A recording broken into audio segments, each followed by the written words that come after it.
خدا کی موجودگی کا تجربہ۔ اپولو 15 میں امریکہ کے جو 3 خلاباز چاند پر گئے تھے ان میں سے ایک کرنل جیمز ارون تھے۔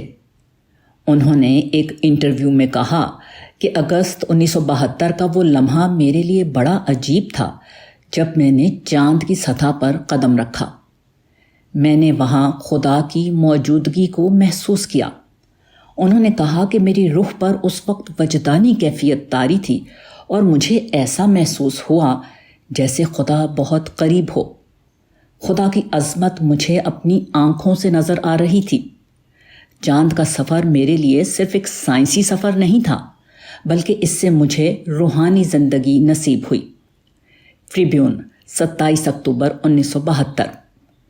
کرنل جیمز ارون کا یہ تجربہ کوئی انوکھا تجربہ نہیں۔ حقیقت یہ ہے کہ خدا نے جو کچھ پیدا کیا ہے وہ اتنا حیرت ناک ہے کہ اس کو دیکھ کر آدمی خالق کی صنائیوں میں ڈوب جائے۔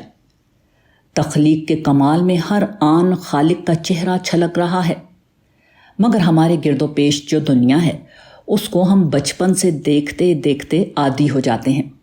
اس سے ہم اتنا مانوس ہو جاتے ہیں کہ اس کے انوکھے پن کا ہم کو احساس نہیں ہوتا۔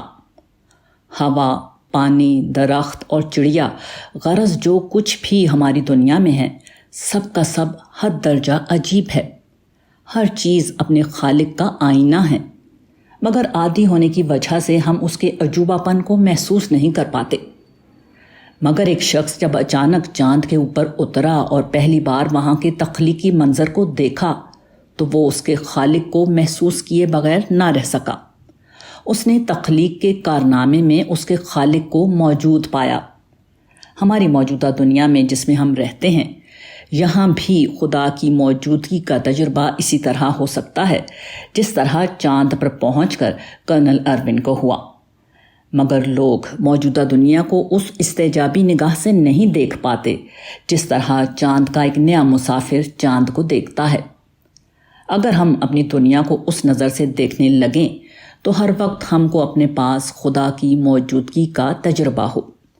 ہم اس طرح رہنے لگیں جیسے کہ ہم خدا کے پڑوس میں رہ رہے ہیں اور ہر وقت وہ ہماری نظروں کے سامنے ہیں۔ اگر ہم ایک اعلیٰ درجے کی مشین کو پہلی بار دیکھیں تو فی الفور ہم اس کے ماہر انجینئر کی موجودگی کو وہاں محسوس کرنے لگتے ہیں۔ اسی طرح اگر ہم دنیا کو اور اس کی چیزوں کو گہرائی کے ساتھ دیکھ سکیں تو اسی وقت ہم وہاں خدا کی موجودگی کو پا لیں گے۔ خالق ہم کو اس طرح نظر آئے گا کہ ہم خالق اور تخلیق کو ایک دوسرے سے جدا نہ کر سکیں۔ موجودہ دنیا میں انسان کی سب سے بڑی یافت یہ ہے کہ وہ خدا کو دیکھنے لگے، وہ اپنے پاس خدا کی موجودگی کو محسوس کر لے۔ اگر آدمی کا احساس زندہ ہو تو سورج کی سنہری کرنوں میں اس کو خدا کا نور جگمگاتا ہوا دکھائی دے گا۔ ہرے بھرے درختوں کے حسین منظر میں وہ خدا کا روپ چھلکتا ہوا پائے گا۔ ہواؤں کے لطیف جھونکے میں اس کو لمس ربانی کا تجربہ ہوگا۔ اپنی ہتھیلی اور اپنی پیشانی کو زمین پر رکھتے ہوئے اس کو ایسا محسوس ہوگا گویا اس نے اپنا وجود اپنے رب کے قدموں میں ڈال دیا ہے۔ خدا ہر جگہ موجود ہے بشرط یہ کہ دیکھنے والی نگاہ آدمی کو حاصل ہو جائے۔